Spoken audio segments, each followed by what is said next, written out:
రేపు ముఖ్యమంత్రిగా విజయ్ ప్రమాణ స్వీకారం చేస్తారనే వార్తలతో తమిళనాట జాతర మొదలైంది.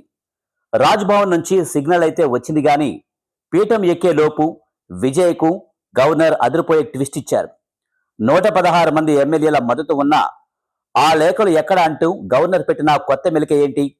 విజయ్కు పట్టాభిషేకం జరుగుతుందా లేక రాజ్యాంగ సంక్షోభం తలెత్తుతుందా? అసలు తమిళనాట ఏం జరుగుతుంది? తమిళనాడు అసెంబ్లీ ఎన్నికల్లో 108 స్థానాలను గెలుచుకుని అతిపెద్ద పార్టీగా అవతరించిన టీవీకే అధినేత విజయ్ రేపు సీఎంగా బాధ్యతలు చేపట్టేందుకు సిద్ధమయ్యారు.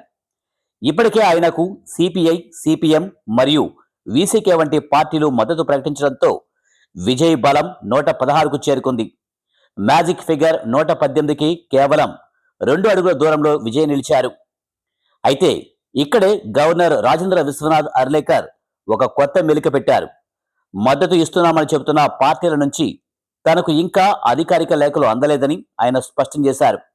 కేవలం మాటల మీద లేదా మీడియా వార్తల మీద ఆధారపడి నిర్ణయం తీసుకోలేనని, ప్రతి ఎమ్మెల్యే మద్దతుపై స్పష్టత ఉండాలని ఆయన పట్టుబడుతున్నారు. ఈ జాప్యం వెనుక ద్రవిడ పార్టీల లోపాయికారి ఒప్పందాలు ఉన్నాయా అనే అనుమానాలు టీవీకే శ్రేణుల్లో వ్యక్తమవుతున్నాయి. ఇదే సమయంలో నిన్నటి ఒక ఘటన రాజకీయ వర్గాల్లో చర్చనీయాంశమైంది. విజయ్ ఇంకా ముఖ్యమంత్రిగా ప్రమాణం చేయకముందే కొందరు పోలీస్ అధికారులు ఆయనకు భారీ కాన్వాయ్తో రాజమర్యాదలు చేయడంపై గవర్నర్ రాజేంద్ర విశ్వనాథ్ అర్లేకర్ తీవ్ర ఆగ్రహం వ్యక్తం చేశారు. ప్రోటోకాల్ నిబంధనలు ఉల్లంఘించిన అధికారులకు వార్నింగ్ ఇస్తూ రాజ్యాంగం ప్రకారం ప్రభుత్వం ఏర్పాటయ్యే వరకు ఎవరూ అత్యుత్సాహం ప్రదర్శించకూడదని హెచ్చరించారు.